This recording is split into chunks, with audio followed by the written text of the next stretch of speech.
Hi my friends, it's me and I am in my studio and I'm bringing you a new lesson here on the beauty of pastel.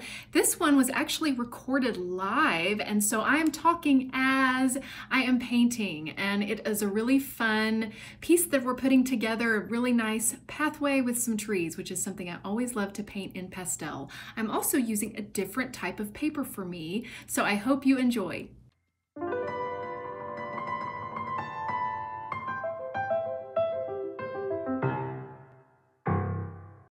Here's me talking. I hope the camera is right by my face, so I hope it's not too loud for you. But this is the paper that I'm going to be working on today. This is the Richardson paper. It's pre-toned and kind of it's a gray, but it's a very blue gray. I'm not really sure what the color is exactly. It came in the mail, and I like the border. If you were going to work on this piece for framing purposes, this would go under the mat, this white border.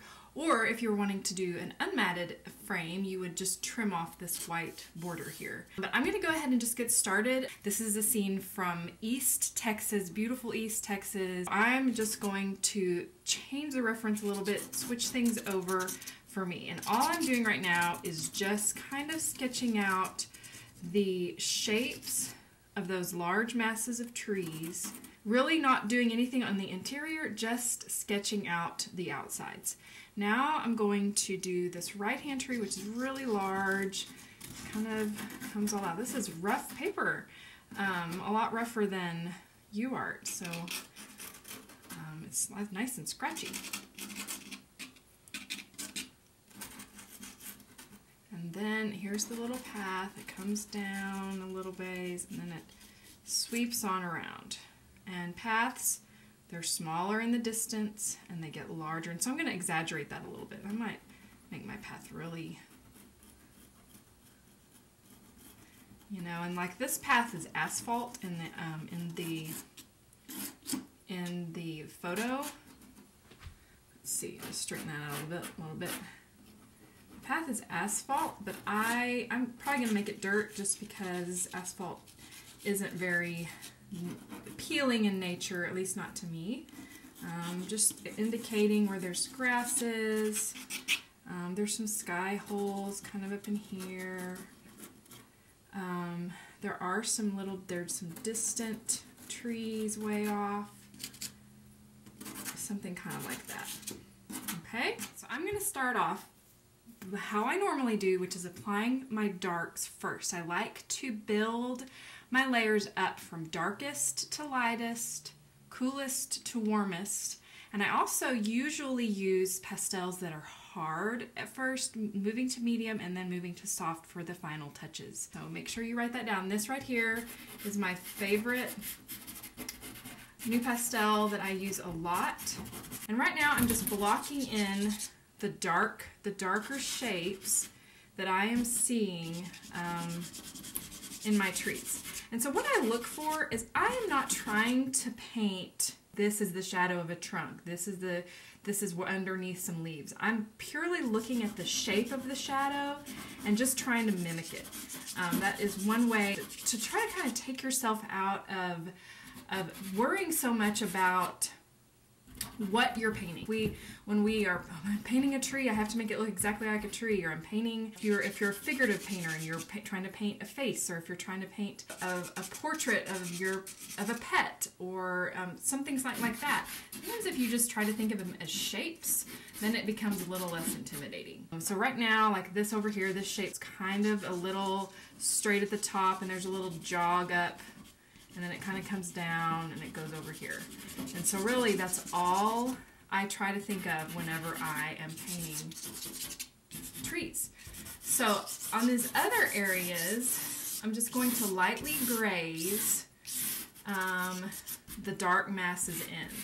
And yes, these areas of the tree are lighter, but I'm still wanting to tone the tree in a similar way that I did the shadows, just so the color temperatures make sense. There's also a big shadow over here, kind of where that tree bends down. There's some shadows on the ground over here. I have used U Art for so long that I really haven't experimented with many other brands. Once you find something you like, you just tend to stick to it. But something kind of like that. So you can kind of see that there's a mass of very, very darks, like that distant tree is very dark. This shadow is dark. These shadows are dark on the ground. These are more well-lit trees, and so we're going to work on the more medium values in those, but I like to get my darks and lights all correct. Okay, so this is water. I'm using the fan brush. So this is the water. This is my number 6 fan brush that I love so much, and I am just using it to whisk this pastel more into the surface, kind of creating almost a slurry, but I'm really wanting to just cut that in. So that water seemed to accept pretty well. So let's do this over here. It does seem to kind of drift down a little bit whenever I'm painting. I don't know if you can see that it kind of knocks the pastel off a little bit. I don't necessarily always paint the sides. I like to show the underpainting. It becomes very painterly and people respond to it usually pretty strongly. They like that effect. So I keep it. And even on the edges of a path, you know, since this isn't going to be asphalt, I want it to look grassy. And you can extend shadows where in the photo there are sunlit areas, because you can always work the sunlight over the shadows. Much easier in pastel to paint light over dark than opposite in my experience. Okay, so now what I'm going to do, since we're experimenting here, I'm going to do a little bit of a test patch of alcohol. Using the same brush, I'm rinsing it off, just kind of making sure, and let's see, where should I'm going to test it up here and see what happens. Now it doesn't seem to be affected badly. I'm using a pretty thin wash of alcohol. Still kind of just sweeping around. I like to do side to side, almost making like a figure 8 with my brush. So side to side, especially, you know, in trees. Sometimes I don't use the fan brush in a cloud formation. But if you do, that's a great way to get a wispy effect. In grasses, I usually just go up and down. In this distant path, since this is dirt and it's probably flatter, I'll go side to side. Okay. So the paper is buckling a little bit, especially right here where the water is. I don't know if you can see that. And so we're going to see if that settles down. This side over here where the rubbing alcohol was doesn't seem to be affecting like the grit, and it did not buckle. At least maybe it's not quite wet enough. We'll see. Okay, so let's do this over here with the rubbing alcohol, using that same kind of, almost like you're making an X or a little figure 8. Whisk those branches out into the sky.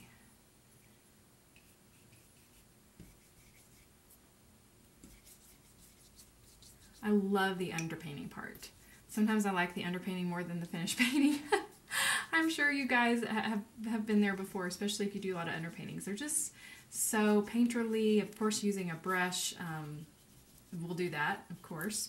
It's hard, the thin little threads almost that the brush creates, the brush strokes, that's hard to emulate with pastel, because pastels are big, thick, chunky forms, and it's hard to manipulate them to where they are thinner. Okay, so right now all of that is broken down, it's all washed in, and so let's let it dry, and then I'll come back and let you know, and we'll start on some other layers. Okay, everybody, I think it's mostly dry. The water part where I did the water underpainting, it seems to still be buckled. It's kind of bowing out on the paper, but the water or the paper is not cool to the touch. If you ever wonder, is my underpainting dry yet? If you touch it and it feels cold, it's usually you need to wait a few more minutes. Where I did the alcohol wash, it seems to just have handled it perfectly. I mean, it's flat, it's not buckled, and the grit is intact. And so I don't know, I had read that the alcohol wouldn't work, but it seems at this point to have done a little bit better. I'm going to re-establish the darks. I like to start with a pretty dark base, and even though I've done the alcohol wash, that's just kind of a roadmap for me, is how I like to think about it. It's a roadmap that, one, helps me know where my values are going to be, but it's also just kind of a way to get over the fear of starting. Sometimes it's the hardest thing, is just to put your first mark down on your piece of paper. And so this is just a way to get braver with our work. But I do like to, once I've washed it in, it kind of almost makes a more transparent effect. And I like more of an opaque effect, especially in the deep shadows. And also on this side where you can see there's a pretty big difference. And yes, in the photo there is a very strong value contrast. You can see that those leafy greens right here against the very dark shadows. I don't necessarily want to do that over here because it's such a strong value difference right here that I think that it would take away the focal point, which is more, I'm wanting it to be more in the path, in this general area. And so if I have two competing value shifts and things going on, I think it might, we'll see. Of course, I always have plans and then things change. But especially bases of trees, I'm going to really add dark. I'm using the same new pastel that I used for the underpainting. And I'm just kind of reestablishing it, wanting just to show those darks. And there's also some really dark right over here, but since this tree is going to be more in the light, I'm going to not press so hard. This tree kind of weaves in and out. Just reestablishing, just scumbling that pastel in. This is a hard pastel. Maybe making some more linear marks down here in the grass where those shadows are. New pastels are perfect for grasses. It's like they want to make grass. And I'm just going to kind of scumble in just a transition between those. And then also just give this something to, give this some weight. Let's give this tree some weight. Let's add some more. I think it needs a little bit more darkness over here. Because we want the viewer to go into the painting. We don't want to have all this lightness. I mean, this would probably be okay because this is an edge, but I want it to create almost a tunnel effect where people are going to go into the painting. And the edges, especially if there's a tree on the edge, I kind of like to make those darker. Then there's that tree trunk. See, and it's going to be down there somewhere. So let's make sure our tree trunks line up. Probably some branches, somewhere like that.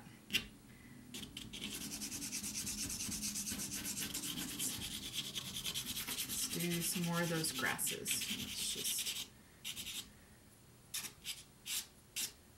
All right, something like that.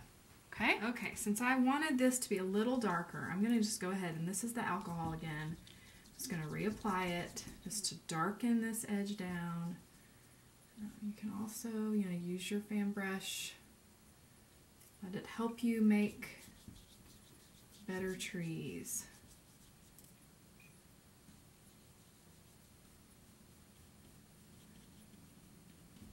You can flick up.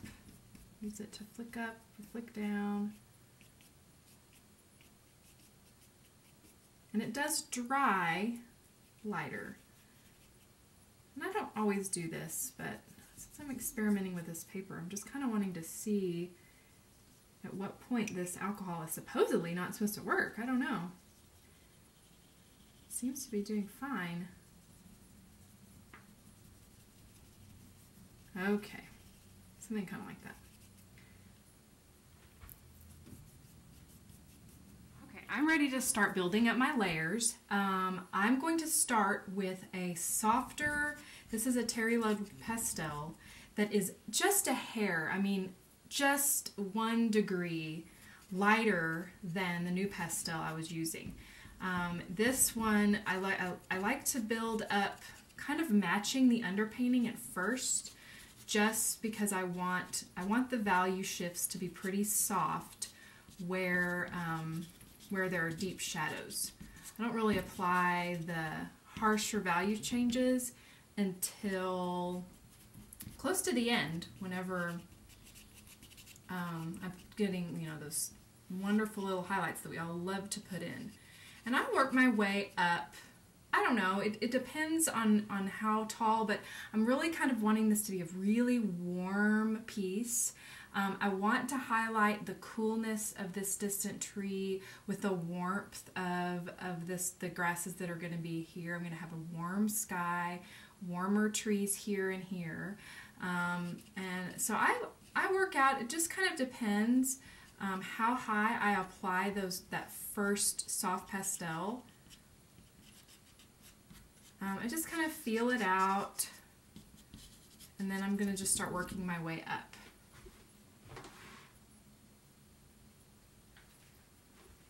Now I'm going to be using a slightly warmer, this is a purple, kind of overlapping the blue Terry Ludwig that I just put on.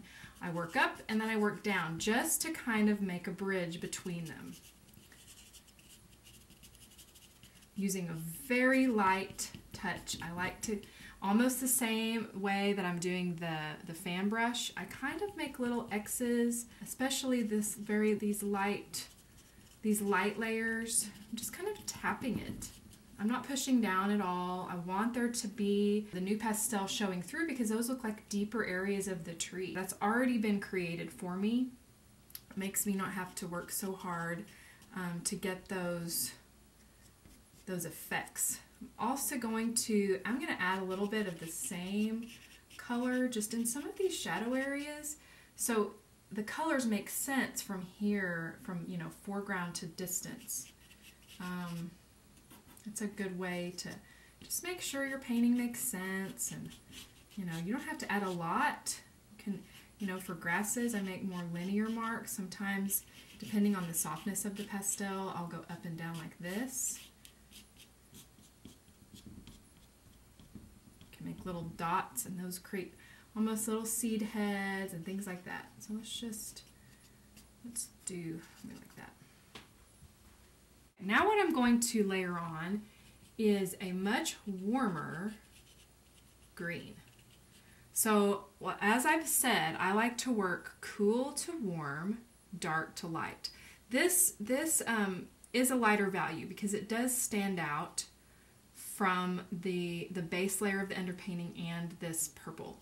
But they're pretty close. I don't want to have too harsh of a difference, at least not on this part of this tree. But I want it to make sense. So once again, working up, and then I kind of work my way down a little bit and just make a few little marks indicating that, yes, those are branches and they're throughout the tree. This is just for, you know, to make it look cohesive, and this is just indicating, you know, that there's sun up here. Maybe it's the last light of day. I'm not really sure. This is one, people ask me, did you plan your palette? I'm like, nope, I didn't. I'm just kind of winging it. This whole process is winging it because I've never used this paper before, but it's fun to try new things and expand our knowledge. Once again, just taking some of those colors, bringing them down here. I also might bring some of that down into here where it was a little brighter right there. I'm still using a really light touch. I'm really just trying to create those base layers, not working really hard on making individual leaves at all. I'm just creating the feeling that I'm wanting for this piece. Right here, I'm actually going to blend tippy tops of that just a little bit. Whenever you have a really soft edge, it kind of pushes things back a little bit where it looks a little bit more distant. There's still a lot of tooth in this paper, so it seems to be pretty great so far. Also just going to soften this layer. It's kind of toning it. It's almost like glazing with oil, where you're just kind of putting on just a layer, just like a light glaze of color. I have my pastels kind of behind me and to the side, and I really like it because when I have to go pick out a new pastel, then I actually I walk away, and I can see the piece a little bit better than sometimes when I'm right next to it. And so what I see is that this green is a little too strong for that distance. So I'm going to add, first I had new pastel, then I had the dark blue, then I had the darker violet. Now I'm going with a little lighter violet. That's almost little lighter value, but it's going to blend this top with the bottom, while also keeping some of that little green showing through. Violets really make things recede, but they're also warmer than blues, and so they're a great tool. Whenever I'm kneading pastels, I always think I need more violets. Okay, something like that. You know, this one would also be a good base layer, maybe for some distant trees back there. Let's just put that down because we haven't done that yet. These are pretty colors to put some grasses. You know, with grasses, I do different strokes. I use a harder edge to make kind of clumps, especially if I'm not trying to make a tall, grassy section. If I'm trying to fill in space, and like just cover some stuff, I just kind of make little clumpy, almost like triangles with it. Kind of go all over. Try not to be too precious about where you put it. And try to be a little random, because nature is random, and so, you know, step back and look and see if you've evened things out too much. That's something that's really easy to do. Now what I'm going to do is I'm going to pick up, so I added that warm green, but I'm actually going to add this very dark, it's a darker value, it's this is a Richardson Pastel, Richardson paper, hey! And this is actually a pretty cool green that I'm going to just layer over it just to create some dimension in the foliage that I'm wanting to make over here. Once again, just using these kind of side, almost making a little X with the pastels, working my way up. And I chose to use a cooler green when I step back, checking out my palette, saying, okay, what do I pick up? What I think is that this side, if this is in the shadow, then this tree, maybe this tree is all in the shadow. Maybe we can make this area, maybe it's behind this one. Just because your reference photo has two trees like this, you can break the tree shapes up to create several trees. Trees have a relationship with each other, and we can really use that in our pieces. This is a warmer dark. I'm just going to start, this is a Rembrandt that I'm using right now. I actually love Rembrandts. I tend to prefer the harder pastels because I just think they're easier to work with at first than the softer ones. And you can create quite a few effects with them that the other ones are just a little more difficult.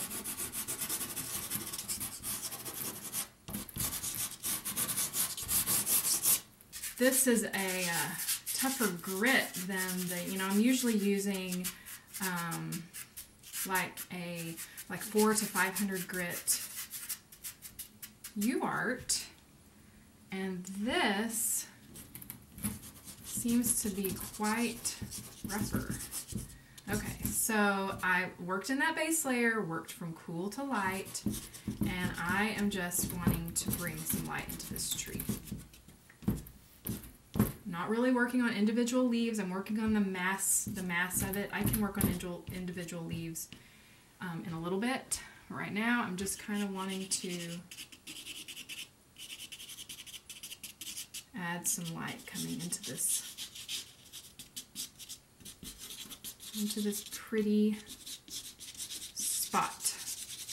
I was with my friend. We were driving around. I was searching for some painting inspiration, and we found it, and I've painted this scene several times. I'm going to add some more spring greens as well, so it's not such a harsh difference between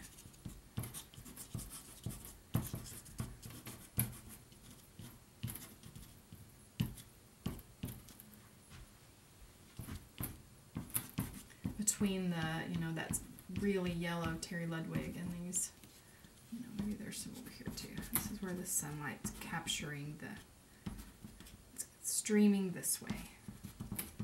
Well, I'm going to just think about, you know, where's the light hitting this branch? We always are carving out branches and foliage and little clumps of nature. We have to think about nature and observe it. Observe all the time. When you're out driving, going to the grocery store, look at the way the shadows play. Look at the way things are affected by the light. Using greens doesn't have to be hard. The thing is that people are always like, I don't have the right green, which is so, I have been there so many times. It is very true. Always feel like you need more greens. Am I right? But it's just about layering. It's about layering and making different marks on your piece. I'm going to put some of this green back here too. I'm going to make that a distant tree that's in the light. So you can see that I worked, like I said, dark. So first of all, before I did this like sweeping branch, I worked dark to lighter, and then now I put that cool dark Richardson on, and now I'm working warmer on top of it.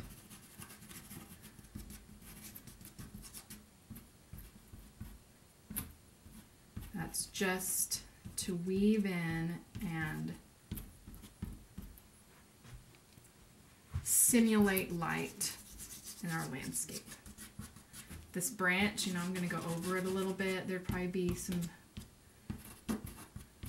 branches. There's branches coming towards us, not just going this way.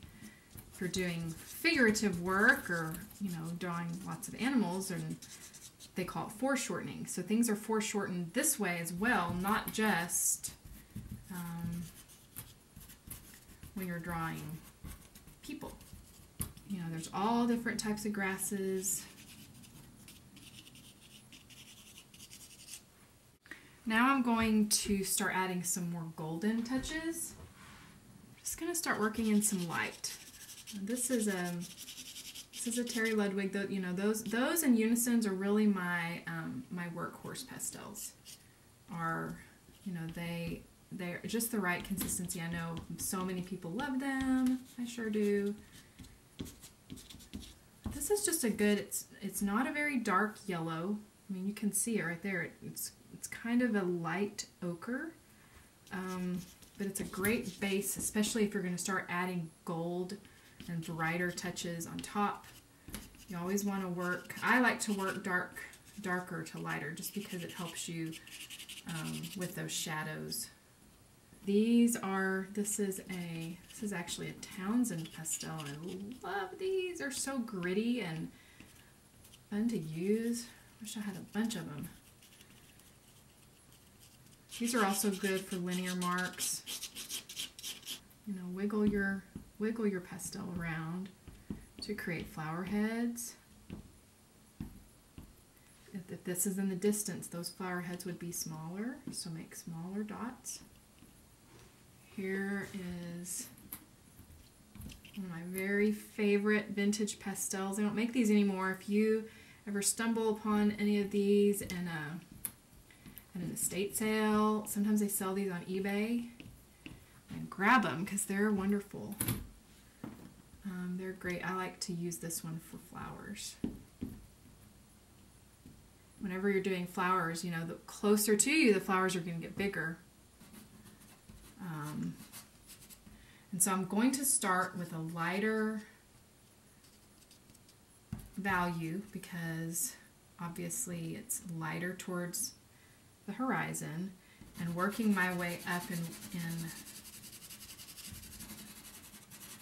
kind of actually the opposite of the trees. I work lighter to darker usually. That feels really light. You know, kind of carve in to your tree a little bit. No, don't go too far in yet. Let's try to limit the sky holes. When you're working with skies, really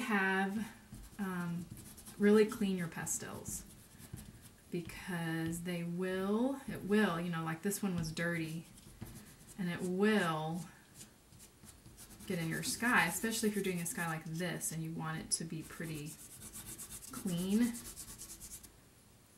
So on the edges of something like this, where this is alcohol wash, all right there, I'm just going to kind of cut in a little bit. I hope you've enjoyed watching this come together. I'm going to speed it up a little bit just for time, because I know that your time is precious, and I really appreciate you watching and participating in my channel. Stay tuned for the end so you can know exactly how you can get more pastel instruction and how you can help support these lessons coming out. Thank you so much. Stay tuned.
Hi everybody, it's Bethany and I'm here in my studio. Thank you so much for watching this video. If you learned something today, I would love it if you would give this video a thumbs up, subscribe to the channel, and also click that little notification bell so you can know whenever I have a new video coming up. If you'd also love to support this content coming out, I would love it if you would consider visiting my Patreon page. The link is below. I'm so excited to be bringing these lessons to you weekly, and I hope you're excited too.